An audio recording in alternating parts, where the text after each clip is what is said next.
Барс Медиа тартуулайт.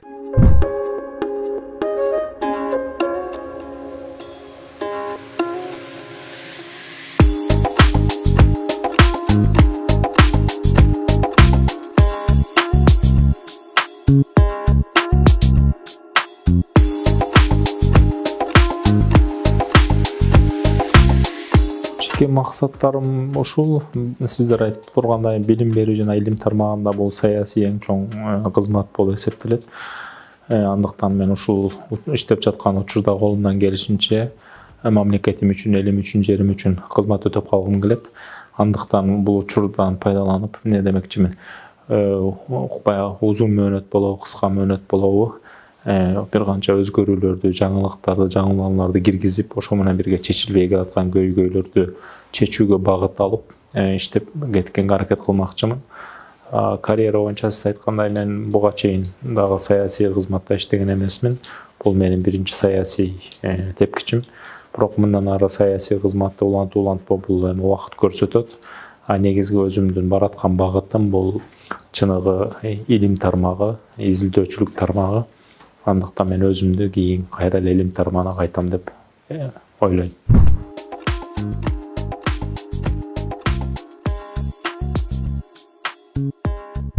Реформа деген сөздөн элде уже тажай баштады окшойт, анткени бул тууралуу абдан көп сөздөр айтылат. Бирок конкреттүү жыйынтык көрсөтүш керек болуп атат. Ошо жыйынтык кандай, бул качан мугалимдер, качан окуучулар, качан калк эли ошону сезгенде ошондо жыйынтык бар деп айтууга толук негиз бар деп ойлойм. Азырынча сиздер айткандай бул министрликтин жана билим берүү саясатынын алкагында жазалып турган иштерди структуралык өзгөрүүлөр жана мазмундук өзгөрүүлөр, саясий өзгөрүүлөр керек. Эң негизги структуралык өзгөрүүлөр дегенде мына биз дагы жаңы өкмөттөн баягы чечим негизинде жаңы структураларды түзүмдөөгө бара жатабыз. Анын ичинде билим берүү министрлиги да камтылган. Бирок бул иш-чара башталганда буну менен параллелдүү түрдө биз дагы өзүбүздүн өзгөрүүлөрдү жүргүзөбүз. Бул өзүбүздүн ички аппараттан баштап ошол эле учурда түзүмдүк бардык биздин алдыбызда структураларга чейин муну көрүүгө мүмкүн болот. Буюрса декабрь айынын аягына чейин структуралык бир канча өзгөрүүлөрдү күтүп жатабыз. Ошол структуралык өзгөрүүлөр жасоонун эң негизги максаты иштин эффективдүү алып баруу боюнча максаттар камтылган. Ал эми экинчиден сиз айттыңыз, өзгөрүүлөрдүн башка кандай тармак болушу мүмкүн? Бул бизде эң негизги нерсе бул мазмун. Билим берүү министрлигинин башка министрликтерден айырмаланган өзгөчөлүгү биз жасап жаткан ишибизде көрүнбөй жаткан баягы айсбергдин ылдый жагындай болгон бул мазмун жагы бар да. Андыктан биз муну аныктоодо баягы дүйнөлүк тенденцияларды эске алуу менен, азыркы учурдун талабын эске алуу менен, эртеңки күнү келечек ээлери боло турган балдардын, жаштардын билими жашоо турмушта колдонуш үчүн 5 жыл, 10 жыл, 15 жыл, 20 жылдан кийин кандай багыттар керек болот, кандай билгичтиктер, кандай көндүмдөр, кандай билим керек болот, ошол багытта мазмунду жаңылап чыгышыбыз керек болуп жатат.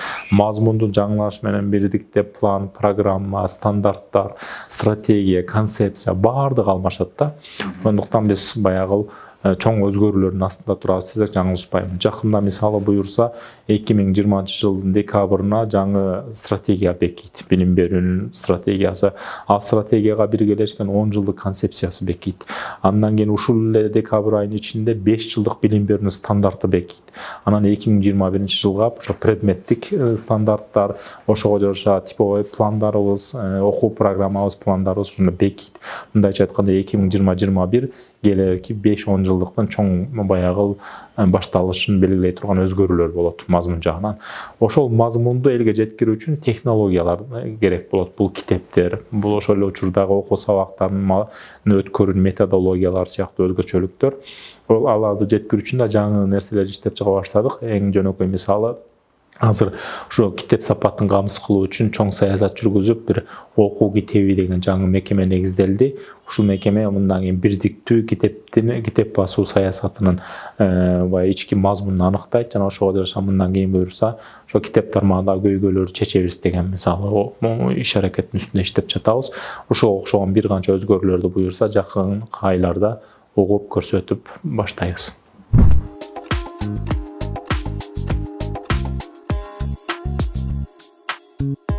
Эң негизги көйгөй менин оюмча формалдуулук. Biz abdan konservatif tarmakpız. билим мындайча айтканда жаңыланууну көп каалабаган, баягы биз бизнеске окшош эмеспиз да. Бизнес бүгүн рынокто кайсыл товар жакшы өтүп атса, ошону сатып алып киргизип, ийкемдүү да, бачым өзгөрүп, бачым формасын өзгөртүп кете берет. А биз билим берүү тармагы элестетип көрөлү, бир мазмунду аныктап, бир стратегия планын бекитип алгандан 5-10 жылга ошондон чыга албайбыз. Анан ошонун негизинде баягы рынокто талап башкача болуп жатса да, окутуп жаткан маалыматтарыбыз башкача болуп калышы мүмкүн. Андыктан бизде ошо формалдуулукту бир аз ийкемдүү формага өткөрүш керек болуп жатат. Ошол эле учурда мектеп мугалимдериндеги ошо формалдуу кагаздарды жазуунун жүктөмдөрү абдан көп. Орто мектептерде дүйнөлүк практикада 16-17 предмет окутулса, ошо окуу жылында 11 жыл, 12 жыл өлчөмүндө, биз болсо 25 предметтин тегерегинде окутуп жатабыз. Бул балдар үчүн мындайча айтканда абдан көп жүктөм десек дагы болот. Ошого байланыштуу жалпы ошо стандарттарыбыз, баягы программаларыбыз дагы ордуктуу жаратып келе жатат да. Көйгөйлөрдүн эң негизги бир жагы да бул материалдык көйгөйлөр. Мисалы карап көрсөңүздөр, ошо өлкөдөгү финансылык абалдан улам авариялык абалдагы 245 мектебибиз бар. 151 мектеп 3 смена менен окуйт. Элестетип көрсөңүздөр, бир мектепте 2 смена менен окуганда мугалимдер 2 нагрузка болуп атат да. Мектеп администрациясы 2 потокту тейлейт. Анда элестетип көрөлү, түшкө чейин бир энергия келет. Мисалы 1000 бала келип окуп кетет. Түштөн кийин кайра 1000 баланы окутуш керек. Буга мындайча айтканда бир күндө бир мугалим, бир мектептин администрациясы 2 күндүк жумуш аткарууга туура келет. Өнүккөн мамлекеттерде билесиздер, окуучу келет, түшкө чейин, түштөн кийинге чейин окуйт жана үйүнө кетет. Мектеп мугалимдери да ишин жыйынтыктап, үйүнө эрте барып, баягы үй бүлөлүк турмушка катышып, өзүнүн баягы коомдогу ордун ээлейт. Бизде мугалим эртеден кечке мектепте болуш керек. Мектеп администрациясы да ушундай. Анан эс албаган бир психология темп менен иштешет. Ал эми муну 3 баягы смена менен окуган мектептерди алып көрсөңүздөр, 3 маал менен мынакей 151 мектеп, бул абдан көп. Биз бул көйгөйлөрдү чечпесек, анда билим берүүнүн сапаты жөнүндө сөз кылуу абдан кыйын. Дагы бир көйгөй катары айтып кетким келет. Ошол эле учурда биз бала бакчалар менен камсыздоо, бүгүнкү күндө 60%га жакын окуучуларыбыз, балдарыбыз, ошо бөбөктөр мектепке чейинки бала бакчаларга барышпайт. Анткени бала бакчалар өтө аз, жетишсиз. Ал эми коомдо, Кыргызстанда билесиздер, көптөгөн жаш балдар төрөлүп, жаңы баягы саныбыз өсүп жатат да. Андыктан биз ар кандай формаларды, бала бакчалардын санын көбөйтпөсөк, эртеңки күнү бул жактан да опурталдуу чоң маселелер жаралышы мүмкүн.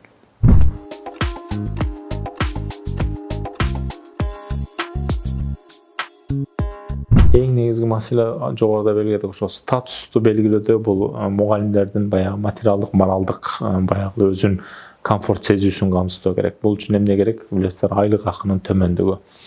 19-жылы мугалимдердин айлыгы 30%ка чейин көтөрүлгөн экен. Бирок бул жетиштүүбү десеңиз, бул дагы азыркы күндө жетишсиз. Орто эсеп менен алганда мугалимдер бүгүн 12 000 сомдун тегерегинде баягы айлык алышат. Анан сөзсүз баягы категорияга жараша, жогорку баягы не деп коет, шартта оор болгон, климатта жашаган алкактарда көбүрөөк айлыктар каралган. Ошого карабастан жалпы республикалык орто эсепти алып көргөнүңүздө, биз мисалы салыштырмалуу башка кесиптерден аябай эле төмөн айлык белгиленген. Коомду түзө турган билим тармагы болгондон кийин, келечекте ушул тармак белгилей тургандан кийин, бул тармакта ошо айлыктын аздыгына мугалимдер кызыкпайт. Педагогикалык кесипке баргандардын көбү ошол мектептерде кечирип коюңуздар, акыркы учурда начар окуган балдардын тандаган кесибине айланып калды. Андыктан мындайча айтканда кызыгуу жок. Ал эми жакшы окугандар, илгери союздун убагы жөнүндө көп баягы тажрыйбаларды айтышат. Бизден улуу мугалимдерибиз аспирантурага калам дегендер, же университетте, мектепте мугалим болуп калам дегендер, булар эң жакшы окуган, 5ке окугандар, кызыл диплом менен бүтүргөндөр калчу да. Бүгүнкү күнү тескерисинче мугалимдиктин балы эң төмөн, анткени айлыгы ошондой төмөн. Экинчиден, жаш мугалимдерге стимулдарыбыз абдан аз. Ошо айыл жергелерине барып мугалим бололу, педагогикалык кесипчиликти аткарайын десе, үй шарты туура эмес, кандайдыр бир жеңилдиктер каралган эмес. Бул жагынан чоң түйшөлткөн маселелер бар. Анан коомдо дагы ушундай тилекке каршы акыркы учурларда бир деградациялык көрүнүштөрдү байкоого болот. Мугалимдер көрүп жатасыздар, кандайдыр бир мугалим баасын төмөн койсо же окуучуга кес-кесте баягы айтып атпаймынбы, чарчап келген психология менен окуучуга баягы үнүн катуу көтөрүп сүйлөсө, ата-энелер келип ошол процесске аралашып, кээде мугалимди уруп койгон учурлар, мугалимди коркуткан учурлар көп катталып атат. Анан буларды көргөндө коомдо мугалимдик кесипти тандоо мындай абдан азайып кетти. Бирок бул маселени чечүү үчүн мындан кийин мамлекет тарабынан жылда бөлүнүп берилген мисалы 5795 орун бюджеттик негизде берилет да. Ошого окшогон бюджеттик негизде окутууну анан кандай механизмдерди карап жатабыз. Көбүнчө ушу педагогикалык мугалимдер тарапка буралы, алардын статусуна кошумча болсун деп. Анан жаңы 2021 окуу жылдын бюджетине сунушубузду бердик. Бул 300 миллион сомдун тегерегиндеги акча 25% кайра мугалимдердин категориясына айлык кошуу боюнча. Кудай буюрса ушул жогорку кеңеш ушул биздин суроо талабыбызды кабыл алып, колдоп, ошону бекитип берсе, өкмөт колдоп берсе, Кудай буюрса ошо категорияны 2009-2010 жылдары алым салынган экен, кайра кайтарып келели деп пландап отурабыз.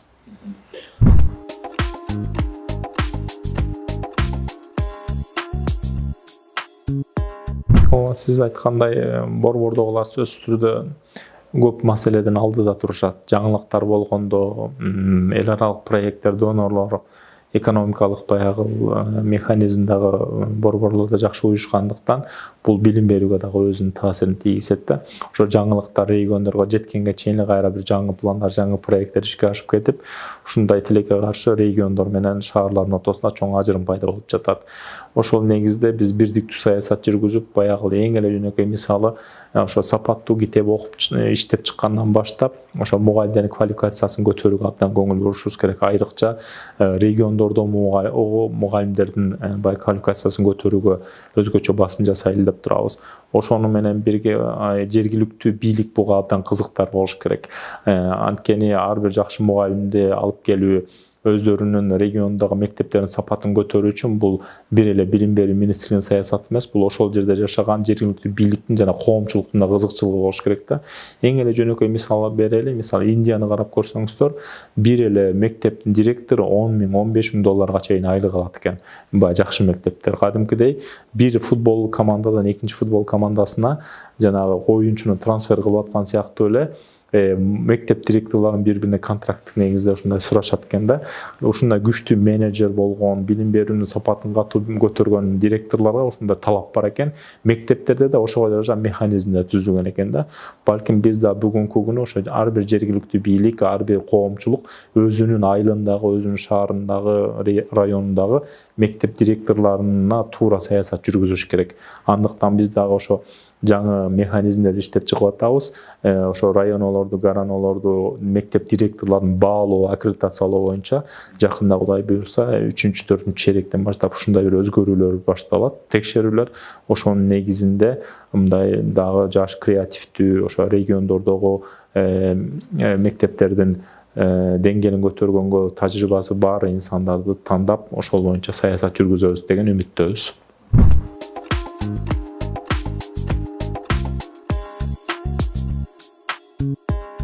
Бул маселенин оң дагы терс дагы жактары болду. Терс жактарына токтоло турган болсок, сөзсүз түрдө жай турмуштагы формат менен онлайн түрдө сабак берген ортосунда сапатта чоң ажырым айырма бар. Эми окуучуга кайтарым байланышты түзүү абдан кыйын, билесиздер, онлайн окутууда билим берүү гана болот. Ал жерде билим алынып жатабы, тапшырмаларын аткарышы, окуучулардан суроо жоопту кайра уюштуруу, мындайча айтканда мугалим киргенде эле класстын аурасынан билет. Кайсы бала сабакка даярданып келди, кайсы бала сабакка даярданып келген жок, ким менен бул сабакта иштешим керек. Мугалим баягы окуучулардын көрүп отуруп уже ювелир болуп калат да. Ошондуктан бул байланыштарды онлайн форматта түзүү абдан кыйын болуп жатат. Экинчиден, биздин билим берүүнүн сапатын түз таасир эткен тышкы факторлор дагы бар да. Ошол эле учурда интернеттин кээ бир региондордо сапатынын начарлыгы, же болбосо бир үй бүлөдө ошо гаджет, планшет, телефондордун жетишсиздиги, телевизордун жоктугу, ушундай маселелер бир үй бүлөдө мисалы 3-4 бала болуп калышы мүмкүн, аларга жетиштүү баягы техниканын, жабдыктын талаш болушу, ошол себептерден үй бүлөлөрдө бул процессти уюштуруу абдан кыйын болду. Балким өнүккөн өлкөлөрдө онлайн форматта сабак берүү мынчалык кыйынга турбаса керек. Айтайын деген жакшы жактары, мен ишене алам, ошо региондо министрлик абдан Кыргызстанда өзгөчөлөнүп, мен ошо онлайн форматты ийгиликтүү уюштуруп кетти деп айта алам. Салыштырмалуу чында жакшы көрсөткүчтөрүбүз бар экен. Жакшы жактары эмне болуп жатат? Бүгүнкү күнү байкабасак да көп ийгиликтер пайда болду. Мисалы, өткөндө Балажан бул кошумча билим берүү борборунун ошо республикалык масштабта иш-чарасына катыштык.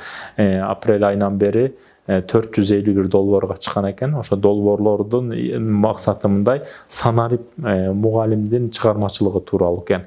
Мугалимдер өзүнчө изденип, кантип санарип форматта чыгармачыл креативдүү сабактарды бере алам деп PowerPoint'тан презентацияларын жасап, кандайдыр бир анимацияларды уюштуруп, кандайдыр бир куурчактарды же кол жазмаларды ойлоп таап, ошолорду фильм кылып тартып, баягы окуучуларды онлайн форматта эле изденүү менен окутуунун жолдорун издешиптир да.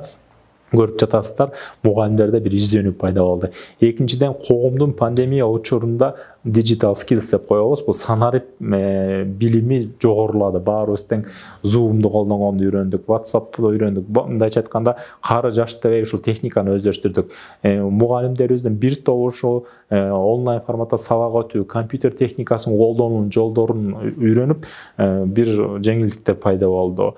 Дагы бир жакшы жагы, квалификацияны көтөрүүдө мурда жай турмушта жылда 20-24% мугалимдерибизди гана тейлей алсак, бүгүнкү күнү мунун саны 30-35ке чыкты. Анткени онлайн форматта билесиздер, баягы группада чектөө жок, бир моментте 100 киши, 200 кишиге чейин окутуп алып атабыз. Ал жагынан жеңилдиктер пайда болду. Каалайбыз, бул дүйнөдө бул онлайн форматтын эми келечеги чоң, баары бир ушул тармакта билим берүү өнүгөт. Бүгүн Кыргызстанда туруп угуп атам, пандемияга карабастан кыргыз жаштары чет мамлекетте, ошол эле Американын, Англиянын, Батыштын, Чыгыштын, Сингапурдун, Япониянын университеттерине онлайн кирип окуп башташыптыр. Бул эмнени көрсөтөт? Демек, Кыргызстанда туруп эле ал жердин акчасын, баягы жашоо турмушун төлөп, визасын төлөп, үй бүлөсүнөн кетпей эле, балким белгилүү бир деңгээлде ошол күчтүү университеттерден Кыргызстанда туруп эле окуу мүмкүнчүлүктөрү түзүлдү. Дагы бир айта турган нерсе, мисалы айтып атпайсызбы, регион менен шаардын ортосуна билим берүүнүн сапатын кантип айкалыштырабыз. Бүгүн шаардагы кээ бир күчтүү мугалимдер онлайн түрдө жалпы республикалык тестирлөөгө даярдоо же ошол эле кошумча жана кружокторду өткөрүүдө региондорго да окуучуларын таап онлайн окутуп акча таап башташты кээ бир мугалимдер. Бул эмнени түзүп жатат? Көрүп атасыздар. Онлайнда мүмкүнчүлүктөрүн колдонуу менен балким өзүнүн мектебинен сыртка чыгып, мугалимдер өзүнүн чыгармачылыгын жалпы республикага, керек болсо республиканын сыртына өзүнүн билимин экспорттогонго мүмкүнчүлүк түзүлдү да. Андыктан Кыргызстандын университеттеринде мына көрүп атасыздар, чет мамлекетке, кошуна өлкөлөргө билимди экспорттой баштады. Онлайн форматта да сабактар жүрүп жатат. Бул жагынан кошумча пайдалары бар деп да айткым келет.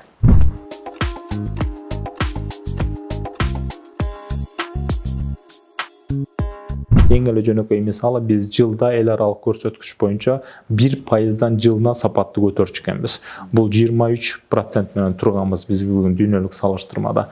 Ал эми ошо пандемия учурунда бир эле чейректе 3%, 3 пайызга кайра төмөндөп кеттик. Көрүп атасыздарбы? Онлайн форматта өтүлгөн сабактын сапаты төмөн болгондуктан билим сапат жагынан артка кетип жаткандай бул баягы цифралар менен көрүүгө мүмкүн.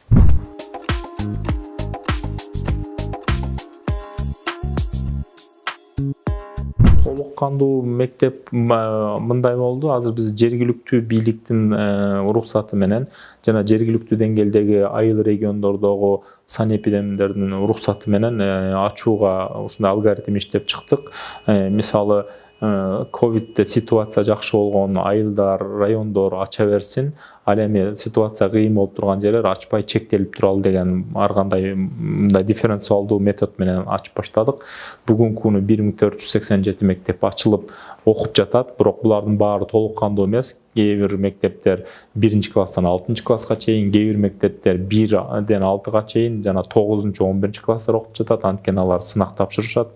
Андан сырткары кээ бир мектептер толук окуп аткандар бар. Булар карликовый деп коебуз, кичинекей мектептер, жана ал айылда эгер ковид катталган эмес болсо, алар толук иштеп жатат. Андай мектептерибиз 55. Ал эми Чүй областындагы мектептер бүгүнкү күнү 1-класстарга гана ачышты. Бишкек жана Ош шаарында кырдаал көрүп атасыздар, күнүгө оорулуулардын саны түшпөй же көбөйүп жаткандыктан эки шаар азырынча ачпай карманып турууну чечти. Андыктан көрүп атасыз, республика боюнча негизинен окуу процесси башталды жай турмушта, бирок локалдуу жана дифференциалдуу форматта өтүп жатат.